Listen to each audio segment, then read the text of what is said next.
expresión, pero que no solo se lo vamos a endosar, como acertadamente hicieron la observación, a los gobiernos de izquierda. Los gobiernos de derecha secuestraron también la libertad de expresión. Y más grave aún, hay periódicos que secuestran mediante el veto la libertad de expresión, y los conseguimos en Venezuela y supongo que cualquier otro país. Así que de ese secuestro somos corresponsables todos de los que de alguna manera tenemos que ver con el ejercicio del periodismo, pero obviamente son los gobiernos represivos, como los que ya tenemos en el área, y con tendencia a mantenerse y aumentar, porque coincido totalmente con Ricardo cuando hace el diagnóstico de que no hay mucha esperanza a corto plazo de cambios en América Latina, y eso tiene que llamarnos profundamente a la reflexión, porque todo por el contrario, vemos como poco a poco se van posesionando, acaba de pasar en El Salvador, se van posesionando gobernantes con proyectos personales, con proyectos autoritarios en el área de América Latina. Sin duda alguna, no somos corresponsables de todos estos hechos, porque estos señores no llegan por voluntad divina ni porque el Espíritu Santo así lo quiera, llegan por la decepción, por la frustración, porque se agotó la comunicación entre los cogollos partidistas, o los partidos se transformaron en cogollos, en macollas, como no sé cómo le dirán en otros lugares, en cenáculos de dirigentes que se desconectaron de la realidad del pueblo, que se desconectaron del país. Recuerdo cuando Rómulo Betancourt, para nosotros el precursor de la democracia en Venezuela, uno de los pilares fundamentales, que no aceptó la reelección en el año 63, que hubiese podido ser reelecto con toda seguridad. Cuando se despedía en el aeropuerto internacional de Maiquetía a su autoexilio en Berna, en Suiza, dijo una frase que está ahí, la historia la registra y cada día tiene más vigencia. En un mensaje a su partido, Acción Democrática, le dijo desde el aeropuerto de Maiquetía al despedirse: no se olviden de los cerros, no se desconecten de los cerros. Los cerros en Caracas son las zonas más pobres, son las zonas donde habita la gente con menos recursos. ¿Y qué pasó? El tiempo, ¿por qué llega Chávez a Venezuela? Chávez llega porque es valiente, Chávez llega porque es un ideólogo o porque es un hombre muy preparado. No, Chávez es un efecto de una consecuencia, porque se desconectó el país político, se desconectó de su pueblo, se desconectó de sus realidades. Comenzaron también a hacer negocios con el Estado, transformaron al Estado en el cenáculo para ingresar a hacer negocios a costilla del Estado, y ahí vino la frustración de un pueblo que interpretó muy bien Chávez, y lo tenemos desde hace 10 años y quizás por cuánto tiempo, porque soy de los que creo que la oposición venezolana está haciendo un extraordinario trabajo. Se ve progresivamente cómo aumentamos en votos cada vez que vamos a un proceso electoral, pero en la realidad, la verdad verdadera es que creo que hay Chávez para rato, porque por esta vía, por este mecanismo, el trabajo va a ser mucho más difícil. No digo que será imposible, pero va a ser mucho más difícil de sacarlo del poder, porque son hombres con proyectos personales, con proyectos autoritarios, y como acertadamente me decía un amigo argentino en estos días, en Venezuela existe una dictadura teórica, porque todo está enmarcado dentro de la Constitución, todo está enmarcado dentro de la ley, pero sabemos que la ley está hecha a la medida y a la semejanza y a la voluntad del dictador, del autócrata, del totalitario Hugo Chávez. Así que yo creo que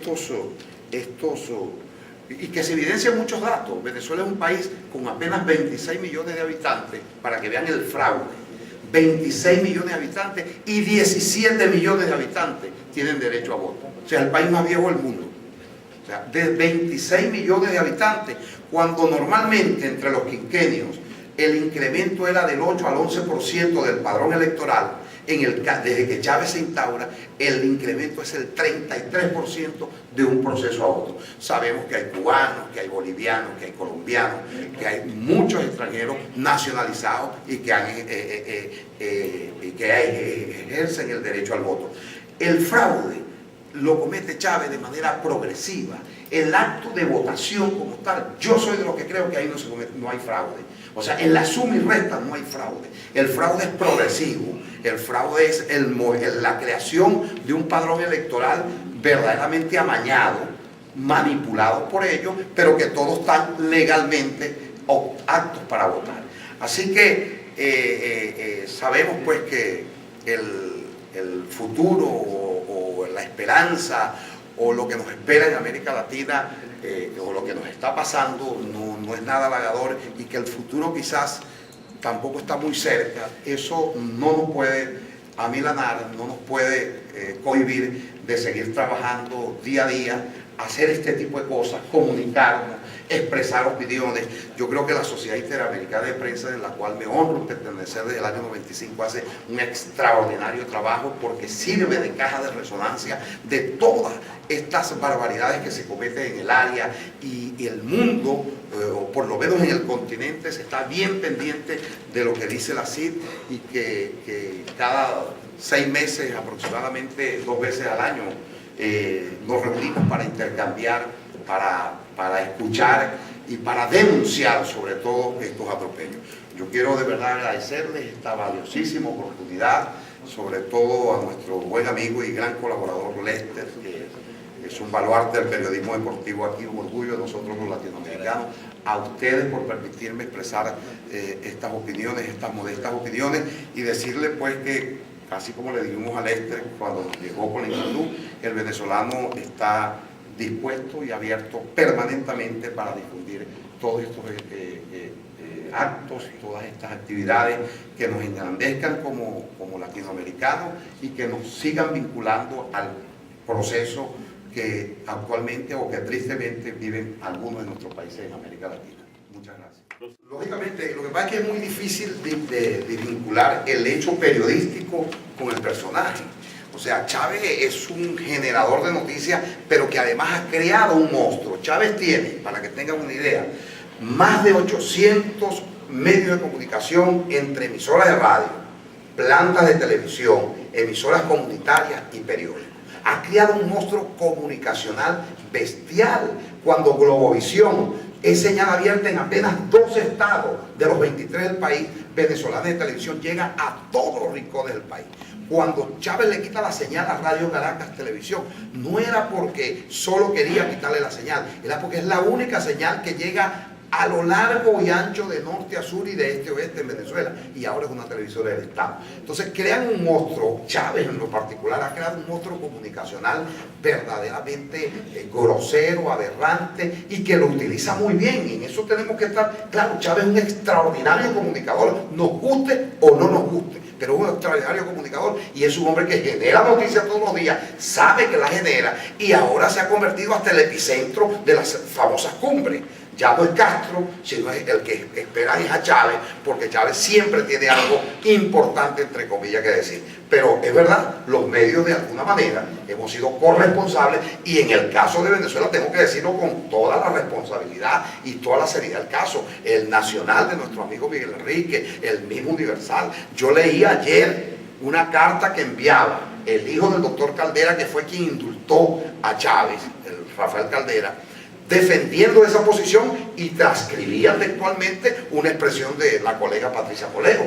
Patricia le pedía al presidente Caldera que por favor indultaran a Chávez, porque de alguna manera ese era el sentimiento nacional. Pero no solamente a Patricia, los candidatos presidenciales que participaron en esa contienda también le pedían al presidente Caldera que indultara a Chávez. O sea que se creó un fenómeno que se nos ha transformado en un monstruo, y que ahora nos cuesta, esa carga está demasiado pesada y cada día toma más fuerza, y no nos queda otro camino que unirnos y entender que el objetivo por ahora es salir de Chávez, y después entre nosotros arreglaremos nuestras cuentas, pero por ahora tiene que ser definitivamente salir de Chávez lo más temprano posible. Muchas gracias a nuestro amigo y hermano por este valioso aporte a este encuentro de los comunicadores y de nuestro pueblo aquí en el condado Miami-Dade.